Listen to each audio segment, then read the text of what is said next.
everyone, this is Dave Dubeau from the Property Profits Real Estate Podcast, here with a special Real Estate Investment Association Spotlight interview. And today it is my pleasure to be chatting with Mr. Alan Chantker from the Mid-Atlantic Real Estate Investors Association, aka MAREA, in Baltimore, Maryland, a city that is near and dear to my heart. I've spent some time there, Alan, so it's a wonderful, wonderful city. Glad to have you on the call. Thank you for the opportunity. I really appreciate it. Whenever you're ready to ask questions, or I can tell you a little bit more about MAREA as we go along. Yeah, that's the first question I got to ask you actually there, Alan, is, tell us a little bit about the club, how long you guys have been around, how many members you have, that sort of thing. So just give us the big picture. Okay, well, I'm glad you actually contacted me about this because we've just begun our 20th year. Wow. I and a few other investors back in 2002, November of 2002, started MAREA. There were originally 7 of us. 5 people later dropped out. Just they wanted to pursue some other things in real estate. So there's 2 of us left. My partner, I call her my Co-President Beth, and I are the 2 original members or founders left. And so we've been doing this is our 20th year.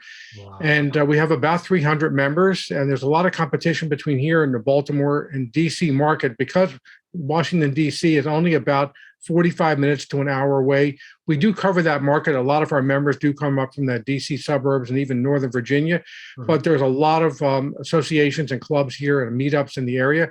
So we have about 300, which is not huge, but we have a good group of really good people. Yeah, well, first of all, hats off to you.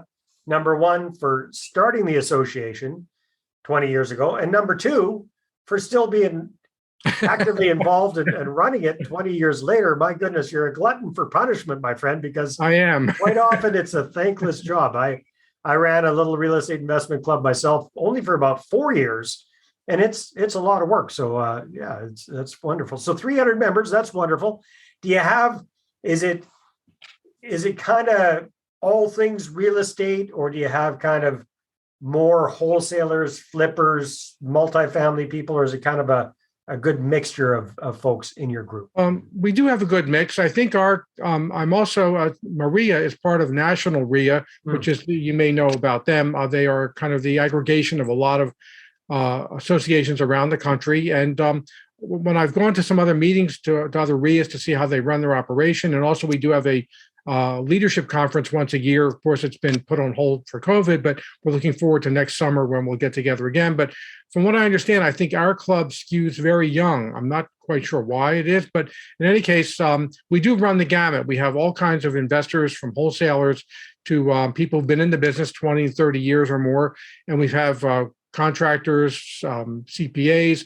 We do run the full gamut, but I will say, because our membership skews young, a lot of people want to be wholesalers because they think that it's the easiest thing to do to get into the business. I myself am now a full-time wholesaler. I've done all parts of the business that you can imagine and think of, but I found that wholesaling fits my particular personality and way I like to work. But I do find a lot of our people think that it's going to be really easy to get houses and make a lot of money quickly with wholesaling, although they really don't understand, I think, some of the information and some of the experience you need to really make those offers. Well, I mean, that's a huge benefit of them being part of your association, is they get to learn from the godfather of wholesaling in their area, at least, right? So don't call me the godfather, because I make offers that get refused all the time. I love it. Well played, Alan. Well played. Yes. All right. So Alan, you started this thing 20 years ago with 6 other people. You're still chugging along with it. You're still very actively involved with it. Why do you think it is important for active or aspiring real estate investors, or what I call real estate entrepreneurs, to be part of an association? Boy, that's a great question, because people think they can do it on their own. Basically, our motto at MAREA is education, encouragement, and ethics. And the primary mission of MAREA, the primary number one thing that in our motto is education. And unfortunately, when we started, well, maybe fortunately, the internet was nowhere near what it is today. There was no Google, there was no Facebook, none of that. So there were a few bulletin boards where you could talk with other people about real estate. but you really had to go out on your own. And there was another group here, a couple of groups that I attended. One of the reasons we founded MAREA, we wanted a different kind of association. In any event, why I think it's important is because that education, but beyond that, what we say the encouragement in our motto stands for is the relationships and the connections you make that you can't get sitting at home. A lot of people nowadays, unfortunately, I call them the youngsters. The young people think that you can just sit at home because you can order anything online. They think that you can do your wholesaling online. And while I know that there are some people who do virtual wholesaling or virtual real estate, I really think that you can only do that after you've gotten your feet wet with being out in the real world, talking to real sellers and buyers and private lenders and everybody else. And I think because we have those people in our association, getting there, making the connections when you run into a problem, it's nice to be able to say, oh yeah, I know that Joe over there that I met at 2 meetings ago, he's doing work in my neighborhood and I've had this problem, maybe he can help me. And we do encourage people to make those connections. And I think it's important not to just sit at home and stare at a screen and think you can do everything online. So getting out there, and I think the COVID has been really terrible for that. It's given people a false sense of being able to do everything online and have these meetings in person. I think, as human beings, we're what's called social animals, and we do need to get out there. And I think it's very important for people to come out and meet people who are doing this every day. I think the encouragement, seeing successful investors, everybody has down days, and sometimes, coming to a meeting kind of gets you fired up again. And I think that's very important. Well, you know what? I don't know about you, but I find that it can be a lonely path being a real estate entrepreneur. Your family doesn't necessarily get it, especially at the beginning. Your friends don't necessarily get it. They don't really understand what you're doing. So when you can hang around what I affectionately call a bunch of other real estate weirdos like us. I say that with love and affection, but you know what I mean, where you can get together with a group of people and talk shop, and everybody understands and understands why you're doing this. There's such a level of camaraderie and support there. And a lot of people are kind of afraid of going to these kind of meetings or clubs or what have you because of competition. And what would you say about that, Alan? Because in my experiences, nothing can be further from the truth. It's a very collaborative, cooperative kind of environment, typically. Well, exactly. And in fact, one of the investors, not one of the founders, but somebody I knew who was very successful in real estate when we started, said, "Why are you doing this? You're just creating more competitors for what you do." And I said, "No, that's not the way we're going into this. There's a whole ecosystem here. As I said, I'm a full-time wholesaler at this point. I need buyers. I need landlords / housing providers. I need rehabbers. I need private money people who can fund the people who are rehabbers buying my properties. So I need a buyer's list. And if I bring a deal to my association, I know that there are people there who will take it. So basically, I was a rehabber. As I said, I've been a landlord. I've done all those things. And having the other people in the association who fill in the different things that I need, whether it's a CPA or whether it's a private lender or hard money lender, or another rehabber who maybe can share a contractor now and then. All those things are available to you. And as I said before, and you pointed out as well, there are times when being on your own, a solo entrepreneur, can be very daunting. And especially when you've got those days where things are not going right, you think you're the only one in the world that's ever faced those problems. And as I said, the second part of our motto, encouragement, is actually, as you said, encouraging people, because unless you're surrounded by a lot of positive people telling you that, yeah, go ahead and do the real estate, which is really rare, it's hard on a day-to-day basis to keep it up, because it does take a while to get the business off the ground. And having that encouragement, I think coming to the meetings is very, very important to keep your spirits up. And I would imagine, Alan, over the years, I mean, you've been doing this for 2 decades now in the association, at least. It's also kind of rewarding to help new and aspiring real estate entrepreneurs get started. I would imagine that you've got some fantastic success stories of people that, showed up at your doors, didn't know what the heck they're doing, joined the club and then saw some serious success. What would be one of the success stories that pops out in your mind when you think of that? The one that I do bring up a lot, this is because we have a lot of competition from some of these national organizations that purport to teach people real estate, who shall remain nameless at this point. But we did have a woman who went through one of their programs. And she had come to us after spending literally $75,000, had not done one deal. At that point, my partner, my co-president, Beth, she's a full-time rehabber, and she also does a little lending, but her specialty is rehabbing. In any case, we did have a coaching program or mentoring program at that time, which we don't have anymore. But in any case, Beth, she signed up with Beth to be a mentee. Beth worked with her for about, I don't know, a little less than a year. And basically, she did this woman who had spent all this money did her first rehab under Beth's guidance and made, I think, about $20,000, something like that, a fairly decent for the time. It was maybe about 10 or 12 years ago. But at least it got her something under her belt. And the woman was not, it wasn't like she was ignorant, or she was, well, I shouldn't say ignorant. She wasn't like she was stupid or couldn't be trained. Just these people took advantage of her and kept telling her that she needed one more program, one more course, and they kept selling her this stuff.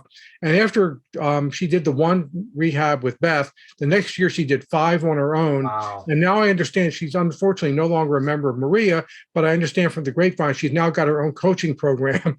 So she's out there in kind of somewhat competition with us. But yeah, I mean, basically someone who just was funneled into a program that she had no business being in. Mm-hmm. And she just needed a little bit of guidance to get some experience. And once she had that, she could really take off and fly on her own. So that's one that we bring up because we know some of these companies, unfortunately, get people into their programs. All they do is keep selling you another training. And there's really, well, it becomes overwhelming, right? It's almost too much information and not really enough implementation is usually what the case is. Yeah, so fair enough there, Alan. So I know you're a big proponent of in-person meetings and the importance of gathering together and the fact that we're social creatures. How did the whole pandemic affect you and the organization? What did you guys do to deal with that?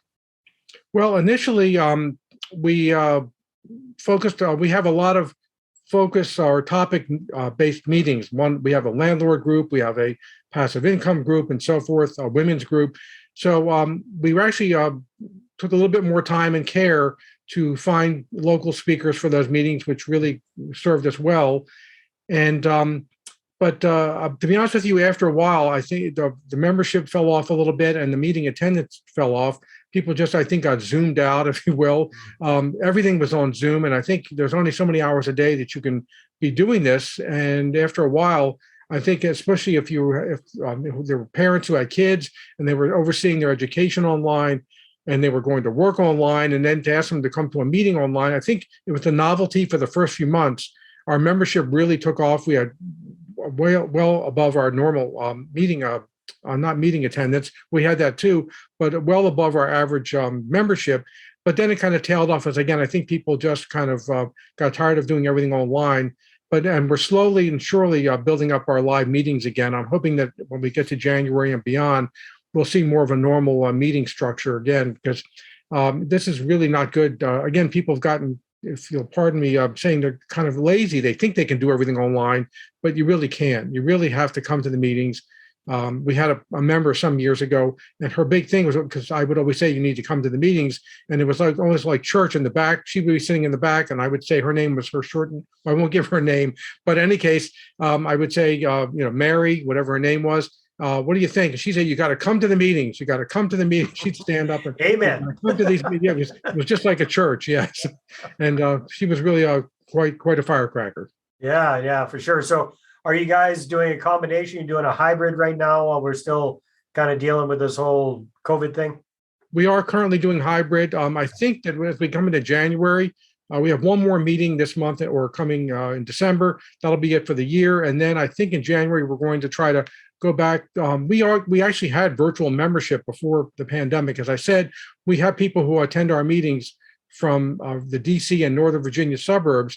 And unfortunately, the traffic here is really, really bad. So to make the trip from the DC area to Baltimore could be 2 hours, even though when there's no traffic, it could be 45 minutes to an hour. So people getting off work at 5 o'clock and hitting the rush hour, basically, we're not able to make our evening meetings. So we instituted a virtual membership some years ago, and we're doing things through Facebook Live for those members who could only attend on the weekend workshops that we had.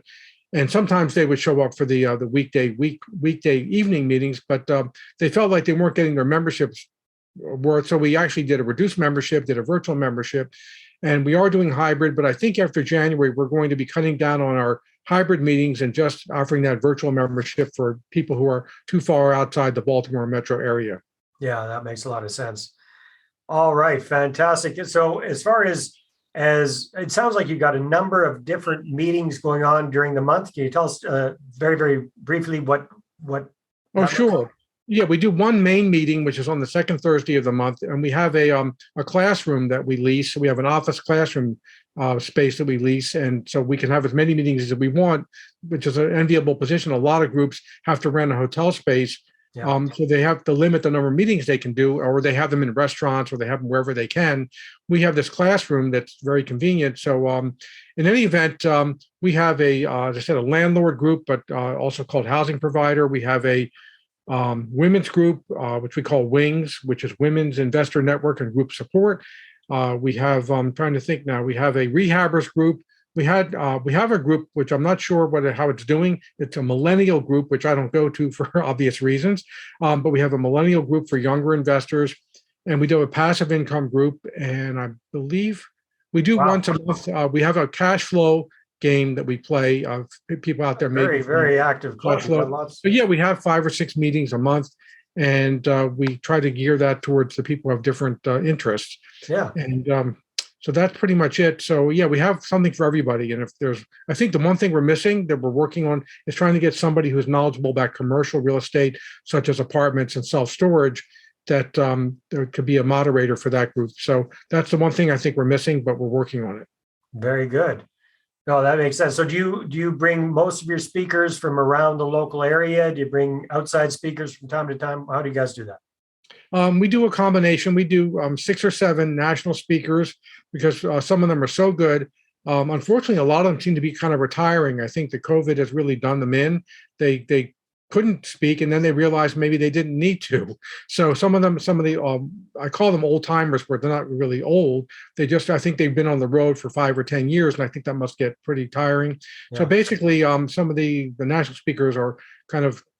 So you have a combination, though. You have national. We do have a combination. Yeah, we try to feature local people. We have lots of panel discussions and local investors who can tell their story and inspire our members. Very good. Awesome. So, Alan, if people want to find out more about MAREA and perhaps get involved locally or virtually, what should they do? Well, you can go to MAREA.com. It's MAREIA.com, which stands for Mid-Atlantic Real Estate Investors Association. So it's MAREA, MAREIA.com. They can also call our office, 443-738-3600. Right now, we have an office manager. He works part-time, but because of the COVID, he mainly works from home. But if you leave a voicemail, that voicemail actually gets turned into an email, which gets distributed to me, my partner Beth, and our office manager Larry, who's been a big help. He's also a tech guru. So it's been a really big help to have him on staff. And again, so you can call the office, 443-738-3600. Go to MAREA.com, MAREIA.com. And one of those ways you can contact us. And you can also email hello@mareia.com, HELLO@mareia.com. And again, that email goes to all 3 of us who would have some ability to answer whatever question may come up. Fantastic. Alan, it's been a real pleasure. Thank you very much for letting us know about your association. Dave, thank you for the opportunity, and wish you and your family the best as the holidays come up. All right, everyone. Take care. See you on the next episode. Thanks for tuning into this special Spotlight episode. Now, if you're a real estate investor and you're looking to find private money partners and raise capital for your deals, then check out moneypartnerformula.com. You can get a free copy of my book. You can find out how to raise 6 figures or more in 6 weeks or less. Again, that's moneypartnerformula.com.